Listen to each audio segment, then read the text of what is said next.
అందరికీ నమస్కారం. నా పేరు ఉపేంద్ర. మన పక్క దేశమైన పాకిస్తాన్ చూస్తే నాకు సామెత గుర్తుకొస్తుంది అనమాట. ఏతులు ఇన్ని ఉన్నాయా అంటే ఇంటికాడ ఇంకొన్ని ఉన్నాయని అంటాడు. అట్లా ఉంటుంది. వీళ్ళకి తిన్నికే గతి లేదు, తిన్నికే పైసలు లేవు. కాకపోతే వీళ్ళకి ఓ సబ్మెరైన్ కావాల్సి వచ్చింది. ఈ మాట ఎందుకు కావాల్సి వచ్చిందంటే వాళ్ళు కొత్తగా ఓ సబ్మెరైన్ని తెచ్చుకున్నారు from China government for $4.5 billion. ఈ ఆర్డర్ ఎప్పుడు ప్లేస్ అయింది?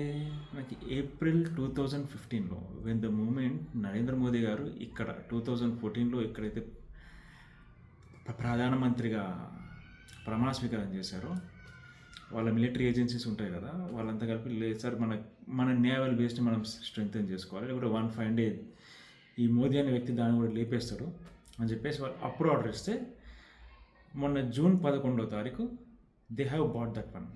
అంటే చైనీస్ గవర్నమెంట్ తీసుకొచ్చి వాళ్ళకి అది హ్యాండ్ ఓవర్ చేసింది at Karachi port. The total weight of this submarine is 2,800 tons. దాని పేరు వచ్చేసి PNS హ్యాంగర్, HANGOR. ఇది వచ్చేసి ఆల్మోస్ట్ $4.5 billion ఆఫ్ వర్త్ అనమాట. అంటే యాక్చువల్లీ వాళ్ళు ఇది 2029లో హ్యాండ్ ఓవర్ చేయాల్సింది. But due to security reasons అని వాళ్ళు చెప్తున్నారు.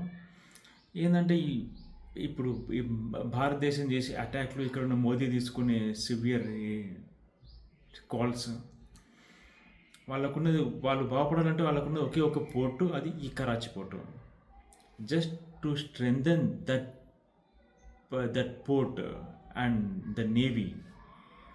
ఎందుకంటే ఆ పోర్టు పోయిందంటే వీళ్ళు ఇక రోడ్డు మీదకి వచ్చేస్తారు పక్క, అందులో వేరే డౌటే లేదు. సో దాన్ని కాపాడుకోవడానికి దీస్ పీపుల్ ఆర్ ట్రయింగ్ అనమాట. Let's see what happens. Thank you.